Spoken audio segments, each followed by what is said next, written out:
Hello and welcome back to the channel. Today I'm playing Paradigm Chess, where bishops are upgraded to dragon bishops, which move like a bishop and a knight that can't jump.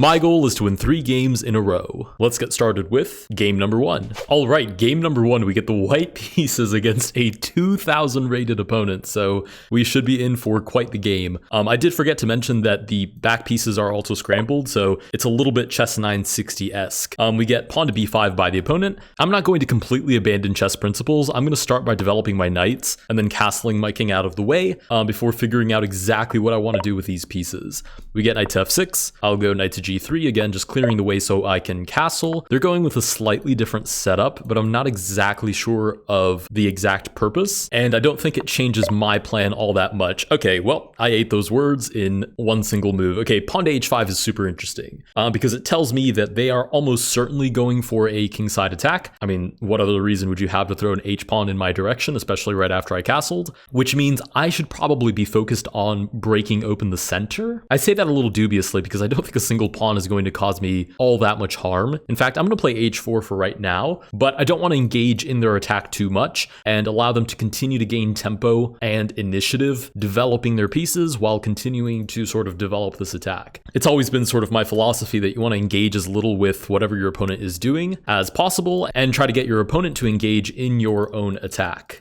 Okay, we get dragon to b7. We get the dragon bishop on the long diagonal, now looking at the knight on f3. I don't think this changes very much. I'm just going to play c3. The queen now supports e4 as well as the knight. I might place a dragon bishop there to try and trade off some pieces. And pawn to c5. I don't know. I'm going to play... I don't know if I should be concerned about how well they're opening up their position. I probably should, but I also kind of just want to start my own attack. Let's go pawn to e4. I'm going to try to grab some center space. If they do try to create this battery, I'm going to stop them with pawn to e5, and then I have a pretty nice pawn wall there sort of holding back that battery. Bishop to b6 puts pressure on d4, but not enough to actually threaten to capture it, so I'll continue developing my pieces. And the knight comes out to g6. Let's create a battery of our own on the light squares, and there might even be ideas of sacrificing. So something like pawn to e5, the knight moves out of the way, we sack, pawn takes back, queen takes. There are ideas of like knight to g5, and then we're looking at h7, but we get knight to g4 instead. I'm going to just stick with the plan and play e5. I have no interest in giving that queen any scope into my position, and I don't think I need to be too afraid of this trade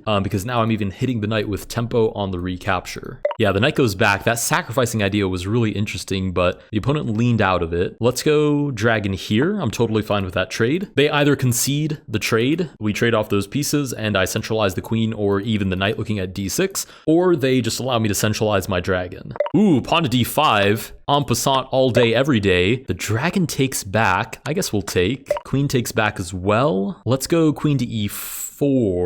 The whole position is rather dubious, but we're both down to a minute, so we both have some concerns about probably playing a little bit faster. I really like dragon here, hitting the queen. I'm also attacking a rook that's not actually free because the dragon defends it, and I wonder if my opponent is thinking about trying to trick me into taking that rook by not castling. But no, we get dragon to d5, still very clean play by the opponent. Let's go queen back. It seems to make some sense. I don't know, they're grabbing a lot of center space. You can see 3 of their pieces are in the center of the board, and I haven't really managed to establish much dominance there. I'm also now threatening this pawn. There are ideas of knight to e5, and the opponent is down to 20 seconds. So I can take here with check. This is a 3-2 match, so you do get 2 seconds back for every move that you make. I think pretty much whatever they play, I'm going to take with the queen, and then I kind of want a fair trade. If I can trade off the queens, that makes my life 10 times easier. Of course, that means the opponent doesn't want to trade queens. Let's go here, knight to e5. Again, I still want to trade off pieces, and they're down to 5 seconds. 2 and okay, now they're threatening this. Pawn to f3. I think that's okay. They have 1 second. There we go. Knight back to f6. I'm going to try not to get caught up in counting how much time the opponent has left and try to actually play the board. Okay, we'll go queen back. I do like this pin. Queen moves out of the way. Let's go here with the idea of check. And we do flag the opponent, not even because I think I played such a great game, but we did manage to complicate it enough to flag them. Okay, with that, we win game number 1. Again, the point of starting this new series is A, to revisit a lot of the variants that I have a lot of nostalgia for and I do want to play again.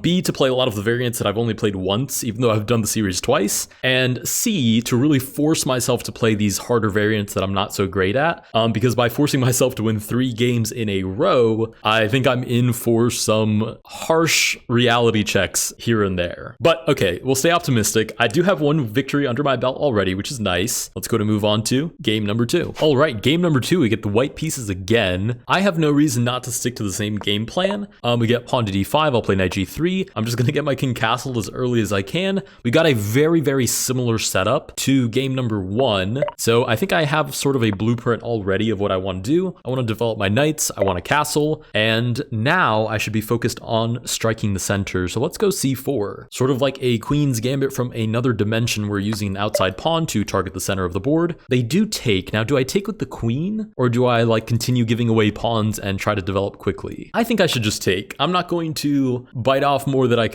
can chew from the get-go. So I'm just going to take back my pawn. I now have one more central pawn than they do. I have 2, they only have 1. We get dragon to f6. Does target this b2 pawn. Let's give this check, which pre-moved. They pre-moved defending with the queen, it seems. Dragon for a queen, that has to be better for me, right? Maybe? I think it is. I'm gonna go ahead and take. They do take back with a dragon, which makes sense. Let's go here, centralizing our dragon. I think it's important to remember that, okay, they're just pre-moving everything. I'm gonna try to catch them with checkmate if they're just gonna keep pre-moving when I play slow. So I'm gonna talk here for about 15 seconds and then play queen to b3 and see if I can get mate. But I think it's important to remember that the dragons replace the bishops, so it's not a huge deal that the opponent has the pair of dragons, aka the pair of bishops. But if I can trade a dragon for another dragon, I think I'm in a much better spot. Let's go queen back to b3 and just see what happens. Okay, they didn't pre-move anything that time, but I am threatening mate. I'm also offering a dragon trade if they do take. I centralize my knight. I think I'm totally fine with that. And it's pretty clear to see how this attack sort of continues to unfold. We do get pawn to f5. I could just move knight g5. I could also just move the knight back to c3. c5 is not available because the dragon does cover that square. I think I'm just gonna go knight to g5. This forking idea is very interesting. Oh, they said hi in chat. Whoops. Hi, exclamation mark. Dragon to c5, I could just play this. Should they take, I take back. Rook can't take because of this. So I'd basically just be up the exchange in an endgame. So even though I'm sure I have a better advantage by keeping the queen on the board, I'm happy to just win up the exchange. They say I will win in chat. I guess that is their name. It's I really want checkmate versus I will win. We'll see how this ends. We get rook to d7. You'd imagine I just take my rook on h8. I'm gonna say good luck in chat. Good luck. Not as a jab or anything, but I do think I'm better. We'll see. So we've taken the rook, they take my queen, I'll take back. They will probably take back my knight. I'll take on a7. Oh, they say they say maybe in chat. Maybe. That is really funny. You've got to respect the commitment to win though. We get pawn to e5. Okay, for some reason they let me trade this off, so I will take that knight on g6, fair trade. And now I'm just up a rook. So we'll take on a7. We're threatening the skewer on the knight. Actually, we're threatening mate, which is also a skewer on the knight, right? Because they defend the king by giving it an escape square, but I will still win the knight. We'll play check, little intermezzo. Don't have to worry about this knight quite yet. The king comes up, another intermezzo. If I can trade off the rooks, even better. Then I'm up a rook, a knight, and a bunch of pawns. Yeah, and the rest of this game should just be conversion. I guess knight out to the side. Doesn't really matter exactly how I play this. I just want to get rid of their pawns and be up material so that I can promote some pieces. Let's slide the rook over. I also have to not stalemate them, which you'd imagine is not going to be terribly difficult, but you'd be surprised how easy it is to forget that. We get pawn to b5. Let's go b4. I will sack everything on c4, I think, if they push the pawn. And then I'll just force a pawn trade, and then I just have too many pieces to work with. Okay, they take with the pawn instead. Let's go d3, and then take, and then rook up. And I think the king doesn't have a way to stalemate itself anymore. We'll play here, taking with check. Check again, and basically what we've done is we've cut off the king on the rank and the file, and we've also anchored it with the knight. So luckily I can leave the arrows up. You'll see the king literally can just never escape from there, but it also can't corner itself. So we've sort of put him in jail, and we're gonna promote, I could be fancy, but we're gonna promote to a queen and just get our checkmate. So check, check again. They say maybe not in chat. That is very funny. Queen b4 is check, the king has to move back. Check again. There's probably a faster way to do this, but this is close enough. Check, and then rook to c8 is mate. With that, we do win game number 2. We are 2 for 2. Let's say GG's in chat. Let's go to move on to, oh wait, they say, oh, so this is somebody else talking. They say subscribe to the channel and like the videos. Juice knows what he's talking about. Juice in chat, I know you know who you are. Subscribe to the channel. All right, let's go and queue up for the next. Oh, we're immediately put in. Oh, with Juice. Okay, cool. Hey, Juice, thanks for watching. I'll say good luck. Trademark smiley face. And we do get the black pieces. So first game with the black pieces. Oh, they say I'm a big fan. That's really sweet. Thank you for watching.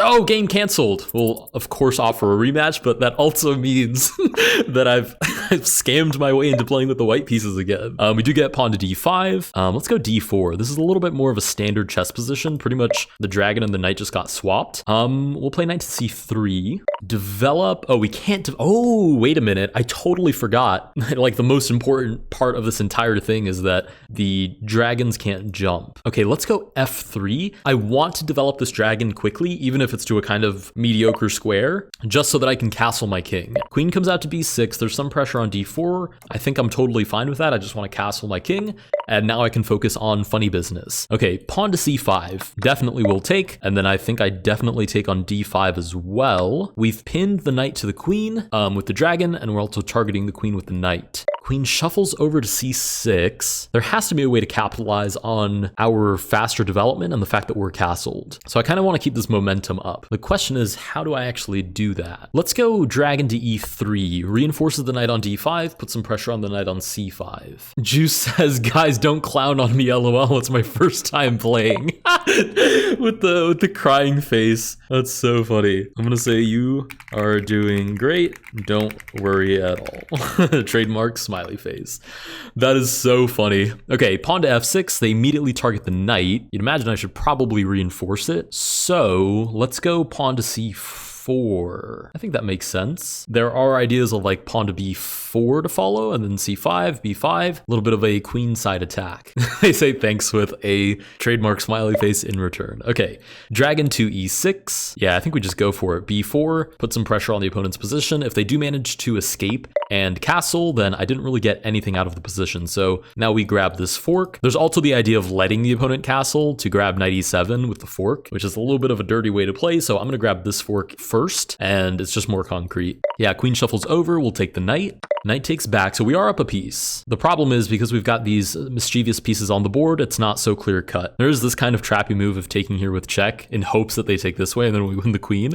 But if they take back this way, then we've just lost a knight for no reason. So not a very concrete plan. Let's centralize this knight. Again, I'm down to a minute 25, so I do need to play quite a bit faster, but I want to capitalize on my advancement in development and the fact that I am castled to keep the initiative and sort of maintain that pressure on the opponent, which is going to be a lot easier if the king is in the middle of the board. So if I play something passive, like, I don't know, rook to b1, you know, it targets a pawn, but that's not so important that the opponent wouldn't just castle out of the way. But something more important, like targeting the queen, kind of keeps them on their toes, keeps the king in the middle of the board. Queen goes to e5. Let's go dragon to g3. Yeah, we target the queen. I will say, I think there's also some confusion on how much the dragon is actually worth, even though my most popular short by far is on the dragon and how much it's worth, right? So you see these sorts of trades where the queen is traded off for the dragon, even though I would at least make the argument that the queen is rather worth much more than the dragon. Maybe not much more, but is definitely worth, you know, comfortably more than the dragon, probably by, you know, 2, maybe 3 points in some circumstances. Okay, pawn to h5, looking for the kingside attack. I'm down to a minute. Let's go knight back. Target the dragon. Again, I just want to keep the pressure on the opponent. Dragon comes up. Oh, what do I do here? Ooh, 45 seconds. I definitely need to play faster. Let's just centralize the queen. Maybe in some universe I just play king to f2, because I can always meet fire with fire on the h-file. It's just that in my head I don't want to develop the king. But the opponent doesn't even have the queen on the board anymore, so it really shouldn't be that big of an issue. Should be okay to put him on f2, especially when he's covered by a blanket of pieces. On the bright side, the time situation is starting to become a little bit more even, which is good. I'm a little bit nervous too, I'll admit, because this is my third and final game, so if I lose this, I'm kind of toast. Okay, let's go here. Should they take? I take back with the knight. I think that's totally fine. Right, I take back with the knight, I hit the dragon. They could trade and I would have to take back with the king, but somehow I still think I'm better there. Bishop goes back. Let's just go. Let's just keep the pressure on the opponent. c5. We have to play with zero fear, not to mention we've managed to even out the time situation. Dragon comes out, we'll go here. Even if I have to sacrifice just to get into a sort of cleaner endgame, I will probably do that. Okay, rook shuffles over. Let's go here, offering a trade. Oh, I've hung the knight. Oh my goodness, I've hung the knight and I didn't even notice it. That is a pretty big oversight. Okay, but maybe there's counterplay. Maybe there's dragon here looking for g6 and then mate. Not to mention we're actually up on time now, which is quite nice. Okay, the dragon goes back. I don't think they noticed it. I'm just gonna take. I'm just gonna play this as clean as I can. I know that I'm simplifying into a less convincing endgame than the one that I was in, but I just want to play a cleaner game. Let's go e3, defending the knight. Okay, we'll move. Let's just take. Yeah, we'll just take. Knight to g6. We always have e5. We're only up by 5 seconds, so there's not too much to get confident about, but we are up a knight. So that is the big upside. We have managed to simplify into maybe a less winning, but definitely a more convincing sort of clean chess style endgame. We'll take on a7 as well. This is pretty much just a matter of simplifying the position here. We threaten the check to win the rook. Check. We pick up the rook. We'll move the knight first, but we'll try to push this pawn and promote, and that should be enough for a pretty convincing win. Knight comes down, we'll push again. No way to stop that pawn from promoting. I guess we shuffle the king over, and then we place the king directly next to the knight, which guarantees that we can't be checked in one more turn. Not to mention now the knight is trapped. We will again promote to a queen. As fancy as it would be to promote to a dragon, I just want to hunt that checkmate as fast as I can, and that does win us game number 3. Let me offer a GG's to the opponent. GG's. That is all for the video. Thank you for playing. Trademark smiley face. All right, if you guys did enjoy this video, please consider liking and subscribing. Shout out Juice for queuing up when you saw that I was playing variants. Let me know down below what you guys think of this series where I try to win 3 games in a row, and I will see you guys in the next one.